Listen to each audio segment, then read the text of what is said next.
Sugar patients chapati రోటీ కాకుండా సంతృప్తిగా rice కూడా తినవచ్చు. Doctor rice, sugar free rice, doctor rice, diabetic rice, sugar పెన్సని బియ్యం, డాక్టర్ రైస్.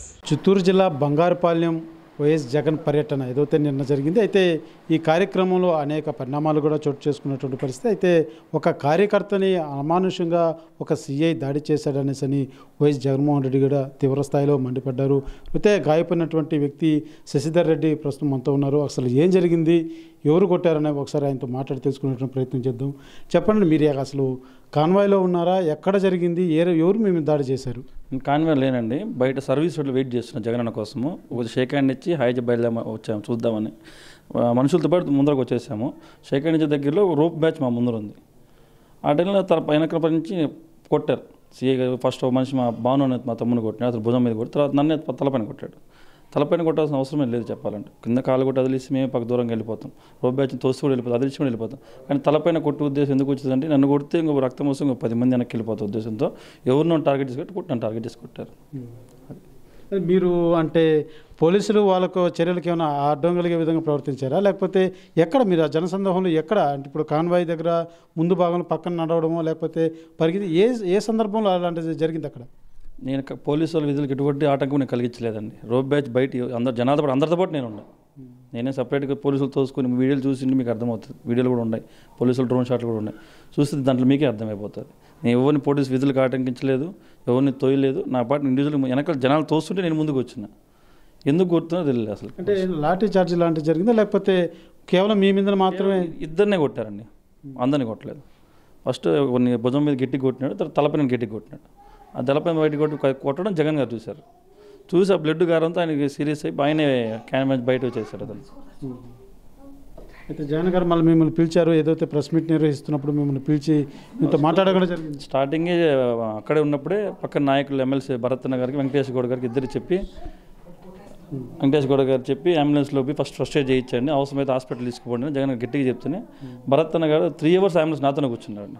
జగన్ గారు చెప్పారు మీకు కంప్లీట్ అయిపోయినాకే తీసుకుని పోవాలనేసి చెప్పారు. భరత్ నాతోనే ఆయనకి చాలా కృతజ్ఞతగా ఉంటాను ఎమ్మెల్సీ భరత్ గారికి. అయితే మీరు ప్రధానంగా ఏదైతే వైసీపీ పార్టీలో ఎన్నేళ్ళుగా ఉన్నారు? నేను ఈ మధ్యలో 2019 నుంచి ఉన్నాను, అంతకుముందు కూడా ఉన్నాను. 2019 నుంచి ఉన్నాను వైసీపీలో. అంటే మీరు ఒక వాదన కూడా చూస్తుంటారు, ఏదైతే సోషల్ మీడియాలో కావచ్చు, వివిధ కొన్ని పత్రికల్లో లేకపోతే వివిధ మాధ్యమాల్లో కూడా పేటీఎం బ్యాచ్ కొంతమంది ఉద్దేశపూర్వకంగా ఏ విధంగా షో చేశారని కూడా కొన్ని మీరు చూసారా? అలాంటివి చూసారా? కొన్ని చూసారండి, కొద్దిగా బాధాకరంగా అనిపించింది నాకు కూడా. మేము అట్లాంటి వాళ్ళం కాదు, పేటీఎం బ్యాచ్ ఏం కాదు. మేము ఎప్పుడు ముందర కొంచెం వర్క్ చేసాం, వెనక బ్యాక్గ్రౌండ్ వర్క్ భాస్కర్ గారికి బ్యాక్గ్రౌండ్ వర్క్ చేస్తున్నాను. మీడియా కూడా ఇప్పుడు రాను, మీకు చూసింటారు. ఇది ఇన్సిడెంట్ జరగడం వల్ల మీడియాకు నేను ముందుకు రావాల్సి వచ్చింది అంతే. అంటే ఈ ఓవరాల్గా నిన్న జరిగినటువంటి ఈ యొక్క పరిణామాలు మీరు ఎలా చూస్తున్నారు కార్యకర్తగా? కార్యకర్త మమ్మల్ని 3 చోట్ల ఆపారండి పోలీసులు, నిజంగా ఆపారు. మేము బెంగళూరుకి నుంచి తప్పించుకొని వచ్చాము అంతే, కానీ 3 చోట్ల ఆపారు. అంత ఆపాల్సిన అవసరం కూడా లేదు. ఇండివిజువల్గా వదిలేస్తే అంత జనాలు కూడా రారు చెప్పాలంటే.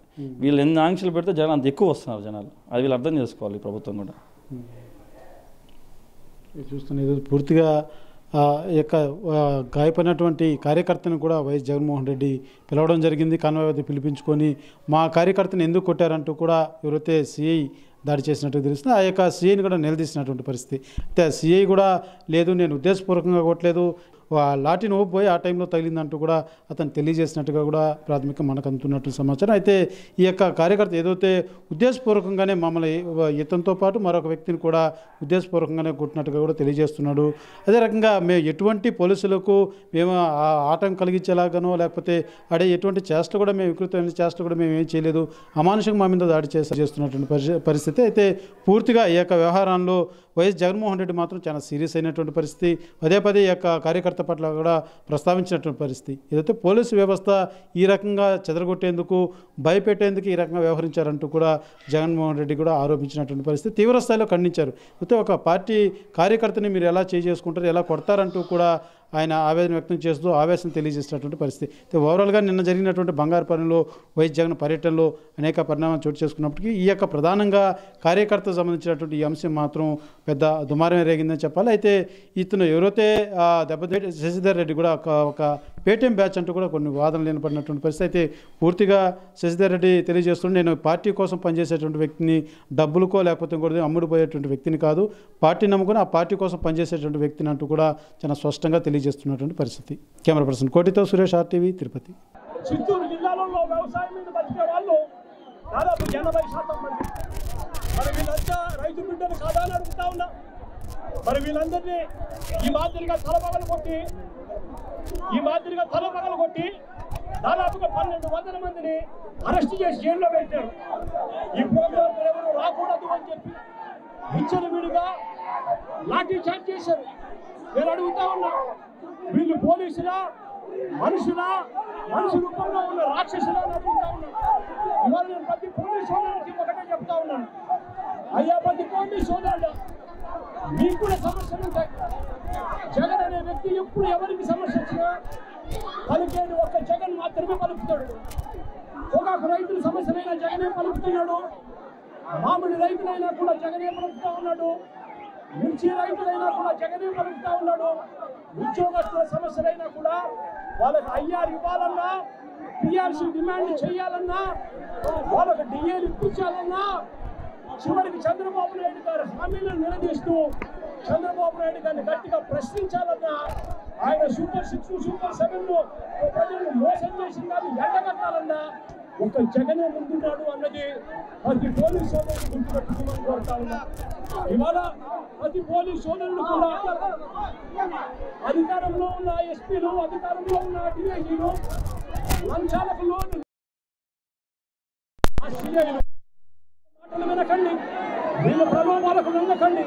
రేపొద్దున మీ సమస్యలు కూడా ఇదే మాదిరిగానే చంద్రబాబు నాయుడు గారు మోసం చేసి రోడ్డు మీద పడేసే కార్యక్రమం జరిగినప్పుడు అప్పుడు జగన్ అనే వ్యక్తి ముందుకు రావాలి అంటే ఈ మాదిరిగా ఈ పోలీస్ హరాస్మెంట్ జరుగుతూ ఉన్న తీరును ప్రతి కానిస్టేబుల్ సోదరుడు కూడా, కింది స్థాయిలో ఉన్న ప్రతి కానిస్టేబుల్ సోదరుడు కూడా, ప్రతి ఎస్ఐ సోదరుడు కూడా అడ్డుకోమని చెప్పి కూడా పోలీసులు కూడా కోరుతా ఉన్నారు.